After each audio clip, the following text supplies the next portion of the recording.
Cricket ಬಹಳ ಜನಪ್ರಿಯ ಪಡೆದಿರ್ತಕ್ಕಂಥ ಆಟ. ಈ ಕ್ರಿಕೆಟ್ ಕಾಮೆಂಟ್ರಿನ ಯಾರ ಕೈಲಿ ಹೇಳಿಸೋಣ ಅಂದಾಗ ಅಲ್ಲಿ ಒಬ್ಬೊಬ್ಬರು ಸಿಗ್ತಾರೆ. ಮೊದಲನೇದಾಗಿ ಸಿಗ್ತಾರೆ ಈ ಭಾಗದ ನಿಮ್ಮೆಲ್ಲರ ನೆಚ್ಚಿನ ಇಷ್ಟಿರಲಿ ನಾಯಕರಾಗಿರ್ತಕ್ಕಂಥ ಮಲ್ಲಿಕಾರ್ಜುನ್ ಖರ್ಗೆ ಸಾಹೇಬ್. ಸರ್, ನೀವು ಕ್ರಿಕೆಟ್ ಕಾಮೆಂಟ್ ಹೇಳಬೇಕು. ನಾವೆಲ್ಲ ಚಿಕ್ಕ ವಯಸ್ಸೊಳಗಿದ್ದಾಗ ಹೊಲ ಮನೆ ಕೆಲಸ ಮಾಡಿದವರು, ಕಬಡ್ಡಿ ಖೋ ಖೋ ಎಲ್ಲ ಆಡಿ ಬೆಳೆದವರು. ಈ ಕಾಮೆಂಟ್ರಿ ಹೇಳೋದು ನಮ್ಮ ಕೈಲಿ ಆಗುವುದಿಲ್ಲ. ಕಾಮೆಂಟ್ರಿ ಹೇಳ್ಬೇಕಂದ್ರೆ ನಮ್ಮ ಸಿದ್ದರಾಮಯ್ಯರು ಒಂದು ಮಾತು ಕೇಳಿ ನೋಡ್ರಿ. ನಿಮಗೆ ನಿನ್ನೆ ಒಂದು ಬಸವ ಕಲ್ಯಾಣದಲ್ಲಿ ಒಂದು ಕಾರ್ಯಕ್ರಮ ಇತ್ತು. ಇದಕ್ಕಿಂತ ಜಾಸ್ತಿ ಜನ ಇತ್ತು. ಅವ್ರಿಗೊಂದು ಕೆಟ್ಟ ಅಭ್ಯಾಸ ಇತ್ತು. ಆ ಅಭ್ಯಾಸ ನಿಮಗಿಲ್ಲಲ್ಲ, ನನಗೆ ಭಾಳ ಸಂತೋಷ ಆಯಿತು. ಏನು ಕೆಟ್ಟ ಅಭ್ಯಾಸ ಇತ್ತಂದರೆ, ಅವರಿಗೆ ಧ್ವನಿ ಇಷ್ಟವಾದರೆ ಅವ್ರು ಚಪ್ಪಾಳೆ ಕೊಟ್ಟು ಪ್ರೋತ್ಸಾಹ ನೀಡಿದರು. ಪುಣ್ಯಾತ್ಮರು ನೀವು ಎಷ್ಟು ಶಾಂತಿ ರೀತಿಯಿಂದ ಕೂತ್ಕೊಂಡಿರಲಿಲ್ಲ. ನಿಮ್ಮಂತರ ಇದ್ರೇ ಕಲಾವಿದರು ಬೆಳೆಯೋದು ಅನ್ನೋ ಮಾತನ್ನು ಹೇಳಿ ನನ್ನ ಕಾರ್ಯಕ್ರಮ ಮುಂದುವರಿಸಿದರು. ಏನು ಕಾಲ ಸೂಕ್ಷ್ಮ ನಾವೇ ಕೇಳಿ ಬಿಡಿಸಿದ್ರು. ಹೌದು, ಕಾರ್ಯಕ್ರಮ ಇದೇ ಡೈಲಾಗಿನ ಸಿದ್ದರಾಮಯ್ಯರಾಗ ಹೋದ್ವಿ. ಸರ್, ನೀವು ಕಾಮೆಂಟ್ ಹೇಳಬೇಕು. ಯಾವತ್ತು ಸಂದರ್ಭದಲ್ಲಿ ಕಾಮೆಂಟ್ರಿ ಹೇಳ್ತಕ್ಕಂಥ ಜಯ ಬರೋದಲ್ಲ.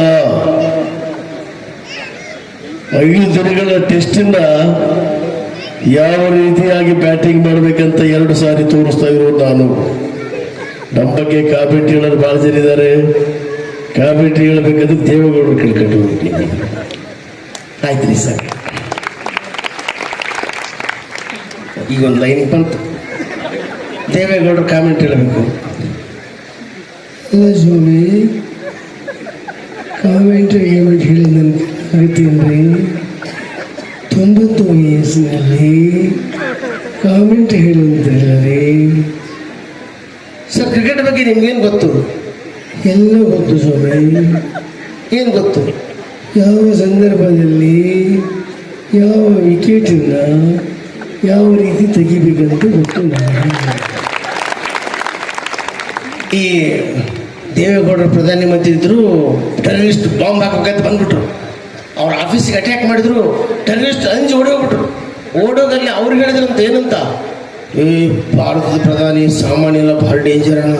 ಏನು, ನಾವು ಬಾಂಬ್ ಹಾಕಕ್ಕಂತ ಹೋಗಿದ್ವಲ್ಲ, ಅವ ಬಾಂಬ ಮುರ್ಕೊಂಡು ತಿಂತಿದ್ದ ನನ್ನ ಆ ರಾಗಿ ಮುದ್ದೆ ತಿನ್ಕೊಂಡು ಕುಂತ್ಬಿಟ್ಟಾರೆ. ಈ ಕ್ರಿಕೆಟ್ ಕಾಮೆಂಟ್ರಿ ಯಾರ ಕೈಲಿ ನಡೆಸೋಣ ಅಂದ್ರೆ ಅಲ್ಲಿ ಸಿಗ್ತಾರೆ ಬಸವನಗೌಡ ಪಾಟೀಲ್ ಅಂತ. ಅವರು ಕಾಮೆಂಟ್ ಹೇಳಬೇಕು. ನೀವು ಎಲ್ಲಿ ಕಾಮೆಂಟ್ರಿ ಎಲ್ಲ ಬಿಟ್ಟು ಬಿಡಬೇಕು. ಕಾಮೆಂಟ್ರಿ ಈ ಕ್ರಿಕೆಟ್ ರಾಜಕಾರಣಿ ಎಲ್ಲ ಒಂದ. ಇದು ನಮ್ಮವರು ನೋಟ್ ಮಾಡಿಸ್ತಾರ್ರಿ.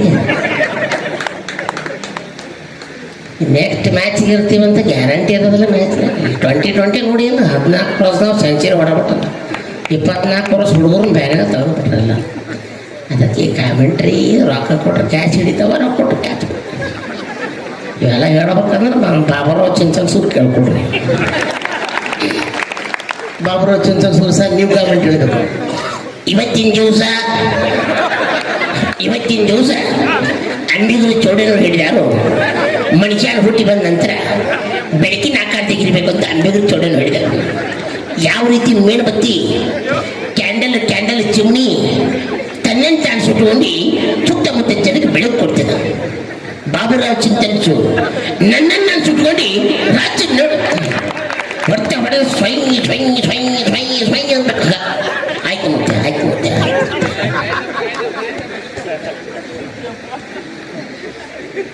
ಎಷ್ಟು ಖುಷಿ ನೋಡಿ.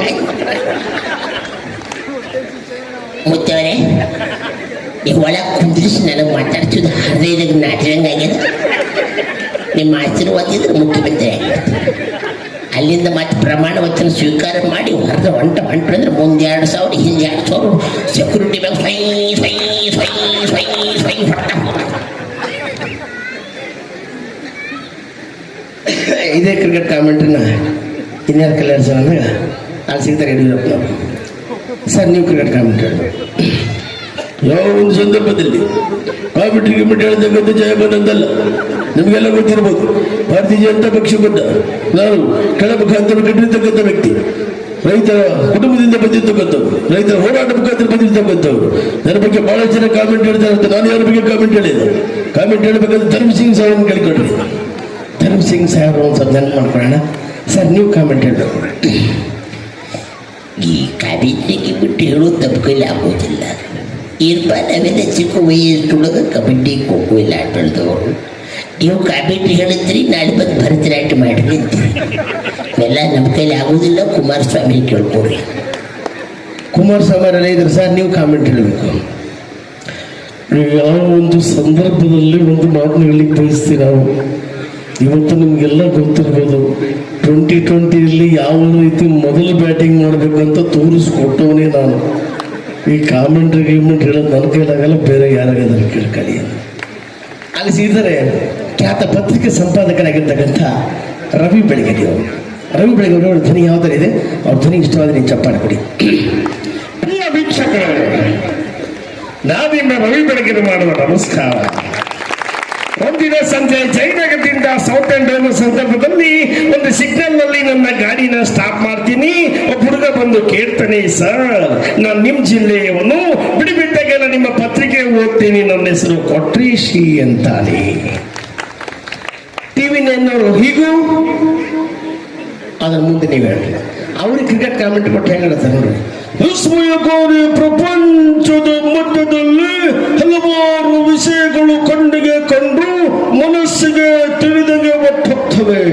ಇಂಥದ್ರಲ್ಲಿ ಪ್ರೇಮದಾಸ ಸ್ಟೇಡಿಯಂನಲ್ಲಿ ಮೋಸದಾಟ ನಡೀತದಂತ ಗೊತ್ತಾದಾಗ ನಾವು ನಮ್ಮ ತಂಡ ಸಮೇತವಾಗಿ ಹೋಗಿ ಪಿಚ್ಚಿನ ಮೇಲೆ ಕೈ ಇಟ್ಟಾಗ ಕೈ ಜುಮ್ಮನ್ನುತ್ತೆ. ಎಲ್ಲಿ ಕೈ ಜುಮ್ಮಂದಿದ್ದಾದರೂ ಯಾಕೆ, ಅಲ್ಲಿ ಭಾರತ ಗೆದ್ದಿದ್ದಾದರೂ ಯಾಕೆ? ಇವೆಲ್ಲದರ ಮಧ್ಯದಲ್ಲಿ ನಮ್ಮ ಮನಸ್ಸಿಗೆ ಕಾಡುವ ಕಟ್ಟ ಕಡೆಯ ಪ್ರಶ್ನೆ ಹೀಗೂ ರೈಟ್. ಇನ್ನೊಂದು ಧ್ವನಿ ಇದೇ ಕ್ರಿಕೆಟ್ ಕಾಮೆಂಟ್ರಿ ಯಾರ ಕೈಲಿ ನಡೆಸೋಣ ಅಂದಾಗ ಅಲ್ಲಿ ಸಿಗ್ತಾರೆ ರಮೇಶ್ ಜಾರಕಿಹೊಳಿ ಅವರು. ರಮೇಶ್ ಜಾರಕಿಹೊಳಿ ಸರ್, ನೀವು ಕ್ರಿಕೆಟ್ ಕಾಮೆಂಟ್ರಿ ಹೇಳಬೇಕು. ಗೊತ್ತಿರ್ಬೋದು, ನಮಗೆ ಗೊತ್ತಿರ್ಬೋದು. ನಮಗೆ ಭಯ ಸುಮ್ಮನೆ ನಮ್ಮ ಭಾಳ ಜನ ಬೌಲಿಂಗ್ ತಂದು ಔಟ್ ಮಾಡ್ಬೇಕಂತ ಭಾಳ ಪ್ರಯತ್ನ ಮಾಡಿದ್ರು. ಅವರು ಏನು ನಮ್ಗೆ ಯಾರು ಹೆಸರು ಮಗಳಲ್ಲ, ನಾವು ಒಳ್ಳೆ ಬ್ಯಾಟ್ಸ್ಮನ್ ಇದ್ರೆ ನಮ್ಮ ಮ್ಯಾಚ್ ಗೆಲ್ಲಬೇಕಾಗ್ತದೆ ಅಂತ ಹೇಳಿ ನಾನು ಮಾತು ಮುಗಿಸ್ತೀನಿ, ಎಲ್ಲರೂ ಮುಗಿಸ್ತೀನಿ. ಇನ್ನೊಂದು ಧ್ವನಿ, ಭಾರತದಲ್ಲಿ ಅತಿ ದೊಡ್ಡ ಶ್ರೀಮಂತ ಪ್ರಧಾನಮಂತ್ರಿ ಆಗೋದನ್ನು ತೋರಿಸಿಕೊಟ್ಟರು ಜವಾಹರ್ಲಾಲ್ ನೆಹರೂಜಿಯವರು. ಒಬ್ಬ ನಿಷ್ಠಾವಂತ ವ್ಯಕ್ತಿ ಭಾರತ ಪ್ರಧಾನಮಂತ್ರಿ ಆಗೋದನ್ನು ತೋರಿಸಿಕೊಟ್ಟರು ಲಾಲ್ ಬಹದ್ದೂರ್ ಶಾಸ್ತ್ರಿಜಿಯವರು. ಒಬ್ಬ ಮಹಿಳೆ ಭಾರತ ಪ್ರಧಾನಮಂತ್ರಿ ಆಗೋದನ್ನು ತೋರಿಸಿಕೊಟ್ಟರು ಶ್ರೀಮತಿ ಇಂದಿರಾ ಗಾಂಧೀಜಿಯವರು. ಒಬ್ಬ ಯುವಕರು ಭಾರತ ಪ್ರಧಾನಮಂತ್ರಿ ಆಗೋದನ್ನು ತೋರಿಸಿಕೊಟ್ಟರು ರಾಜೀವ್ ಗಾಂಧೀಜಿಯವರು. ಒಬ್ಬ ಮಣ್ಣಿನ ಮಗ ಕೂಡ ಭಾರತ ಪ್ರಧಾನಮಂತ್ರಿ ಆಗೋದನ್ನು ತೋರಿಸಿಕೊಟ್ಟರು ದೇವೇಗೌಡರು. ಒಬ್ಬ ವಿಜ್ಞಾನಿ ಕೂಡ ಭಾರತದ ಪ್ರಧಾನಮಂತ್ರಿ ಆಗೋದನ್ನು ತೋರಿಸಿಕೊಟ್ಟರು ಮನಮೋಹನ್ ಸಿಂಗ್ ಅವರು.